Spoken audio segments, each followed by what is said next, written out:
Hello student, most welcome. तो लिखेंगे अपन आनंद मासिक पत्रिका अंक 7 के प्रतिलेखन संख्या 31 और 32 का डिक्टेशन। डिक्टेशन की स्पीड लगभग 80 शब्द पर मिनट रहेगी। तो चलिए, डिक्टेशन लिखने से पहले इसमें आने वाले कुछ हार्ड वर्ड और वाक्यांश की आउटलाइनों पर एक नज़र डाल लेते हैं।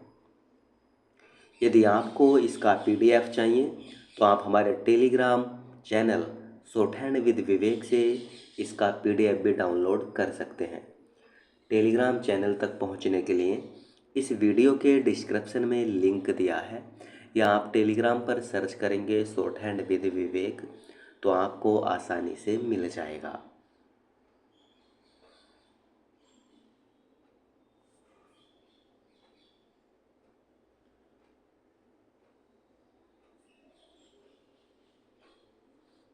तो चलिए लिखेंगे इसका डिक्टेशन। डिक्टेशन की स्पीड लगभग 80 शब्द पर मिनट रहेगी। तो चलिए डिक्टेशन स्टार्ट करते हैं 5 सेकंड बाद।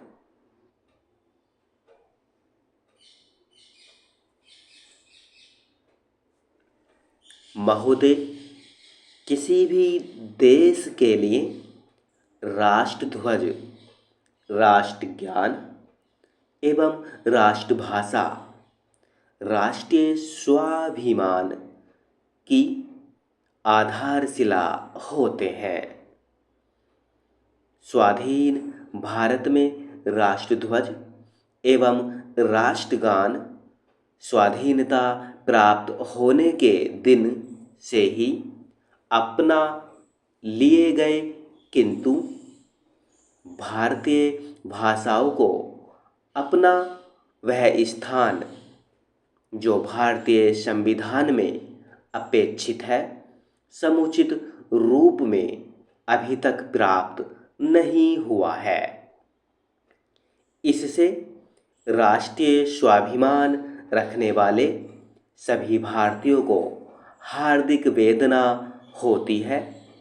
अगस्त 1942 में जब अंग्रेजों भारत छोड़ो की क्रांतिकारी घोषणा हुई और उसके अंतर्गत जो आंदोलन चला, उसमें यह स्पष्ट कल्पना थी कि भारत न केवल अंग्रेजों की राजनैतिक दासता से मुक्त हो, अपितु देश का कामकाज भारतीय भाषा में हो। तदनुसार संविधान के अनुच्छेद 345 में राज्यों को राजकाज संबंधित क्षेत्रों की भाषा में करने का उपबंध किया गया। अनुच्छेद 343 में केंद्रीय सरकार के कामकाज और अनुच्छेद 346 में अंतर्राज्यीय पत्राचार आदि के लिए हिंदी को अपनाने का उपबंध किया गया। संविधान में इस प्रकार की व्यवस्था हो जाने पर हिंदी तथा अन्य भारतीय भाषाओं का उपयोग सरकारी क्षेत्रों में होना आरंभ हुआ है, किंतु पर्याप्त मात्रा में नहीं। सरकारी क्षेत्रों में अंग्रेजी का अभी बोलबाला है। औद्योगिक तथा व्यापारिक क्षेत्रों में भी अंग्रेजी का वर्चस्व है और वह बढ़ता ही जा रहा है। शिक्षा के क्षेत्र में भी भारतीय भाषाओं की काफ़ी उपेक्षा है। अगस्त 1942 के अंग्रेजों भारत छोड़ो अभियान की स्वर्ण जयंती देश भर में गत वर्ष मनाई गई थी। उस जयंती में कुछ औपचारिक कार्यक्रम हुए, परंतु उस अभियान के पीछे जो राष्ट्रीय भावना थी वह स्वर्ण जयंती समारोह में दिखाई नहीं पड़ी। उस अभियान के दौरान तथा उसके पहले भी स्वाधीनता प्राप्ति के लिए जो लंबा संघर्ष हुआ, उसके फलस्वरूप भारत 15 अगस्त 1947 को स्वतंत्र हुआ। कुछ वर्ष बाद हम अपनी स्वतंत्रता की स्वर्ण जयंती मनाने की तैयारी करेंगे। क्या उस अवसर पर भी कुछ औपचारिक समारोह कर लेना पर्याप्त होगा अथवा कुछ और कदम उठाने उचित होंगे जो सिद्ध कर सकें कि हम केवल राजनीतिक दृष्टि से ही स्वतंत्र नहीं हुए हैं, हम विदेशियों की मानसिक दासता से भी मुक्त हो पाए हैं। सभी स्वाधीन देश अपने देश की भाषाओं में सहज एवं स्वाभाविक रूप में काम करते हैं। विदेश के लोग जब भारतीयों को अनेक काम अंग्रेजी में करते हुए देखते हैं तो उन्हें इस पर आश्चर्य होता है। अनेक बार वे भारत के नेताओं, विद्वानों तथा सरकारी अधिकारियों से पूछ भी बैठते हैं कि क्या भारत की अपनी कोई भाषा नहीं है। ऐसे प्रश्न पूछे जाने पर भारतवासी कुछ क्षण के लिए लज्जित होते हैं। थोड़ी देर के लिए उनका राष्ट्रीय स्वाभिमान जागृत होता है।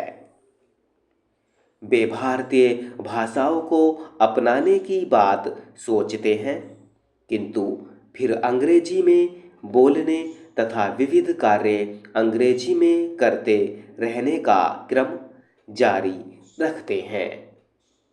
इससे अंतर्राष्ट्रीय जगत में भारत अभी भी उपहास का पात्र बना हुआ है। भारत में ऐसे व्यक्तियों की कमी नहीं है।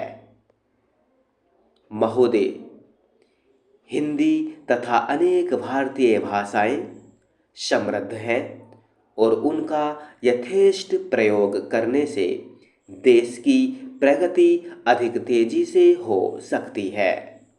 यदि हम अपनी भाषाओं में अपना काम करें तो यह हमारे राष्ट्रीय स्वाभिमान का सूचक होगा। देश में राष्ट्रीय स्वाभिमान रखने वाले व्यक्तियों की कमी नहीं है, किंतु अकेले अकेले वे अपने आप को इतना समर्थ नहीं पाते कि जनसाधारण की मानसिकता में कोई क्रांतिकारी परिवर्तन ला सकें। जबकि इस प्रकार के परिवर्तन की आवश्यकता करोड़ों व्यक्ति अनुभव करते रहे हैं।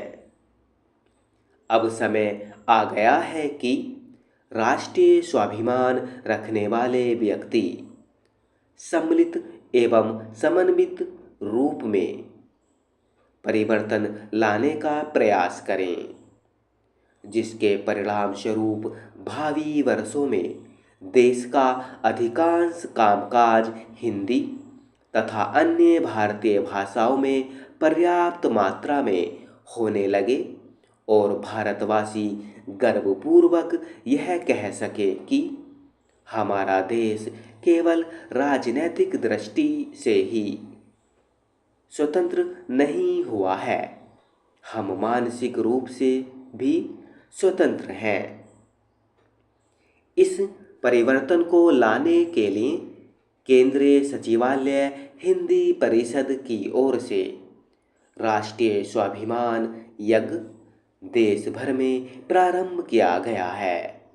इसके अंतर्गत यह प्रयत्न है कि केंद्रीय सरकार के सभी कार्यालयों में अधिकतम कार्य हिंदी में हो तथा राज्य सरकार के कार्यालयों का काम उन भारतीय भाषाओं में हो जो उनके विधानमंडलों द्वारा वहाँ की राजभाषा स्वीकार की गई है। परिषद की देश भर में कई सौ शाखाएं हैं तथा इसके हजारों सदस्य हैं। परिषद अपने सभी सदस्यों एवं पद अधिकारियों से अनुरोध कर रही है कि वे अपना अधिकांश काम हिंदी में करें तथा अपने उदाहरण से दूसरों को ऐसा करने की प्रेरणा दें। परिषद का प्रयत्न है कि ऐसे हजारों व्यक्ति तैयार किए जाएं जो अपना 100% काम हिंदी में ही करने का व्रत लें। जो कर्मचारी इतना नहीं कर सके उनसे अपेक्षा की जाएगी कि वे अपना कम से कम 50% तथा यथाशक्ति उससे अधिक कार्य हिंदी में ही करें। फिर वे हिंदी में काम की मात्रा यथाशीघ्र बढ़ाने का प्रयत्न करें। उनका यह सद्प्रयास अपने तक ही सीमित न रहे। वे हर महीने अपने जैसा व्रत धारण करने वाला कम से कम एक और व्यक्ति तैयार करें, अर्थात ऐसे व्रतधारियों की संख्या प्रतिमास निरंतर बढ़ती जानी चाहिए।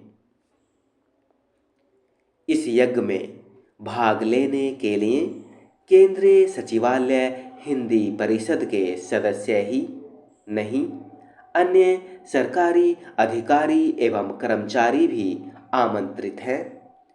इसमें जनता का सहयोग भी अपेक्षित है। यह यज्ञ तभी सफल होगा जब जनता भी केंद्रीय सरकार के कार्यालयों को अपने पत्र हिंदी में लिखे तथा राज्य सरकारों को संबंधित राज्य की भाषाओं में। केंद्रीय सरकार के कार्यालयों के लिए यह अनिवार्य है कि वे हिंदी में प्राप्त पत्रों के उत्तर हिंदी में ही दें। इन कार्यालयों में जितने अधिक पत्र हिंदी में प्राप्त होंगे उनके उत्तर हिंदी में दिए जाने से उन कार्यालयों में हिंदी का प्रयोग उतना ही अधिक बढ़ेगा। राजभाषा संबंधी नियमों के अंतर्गत यह भी अपेक्षित है। स्टॉप।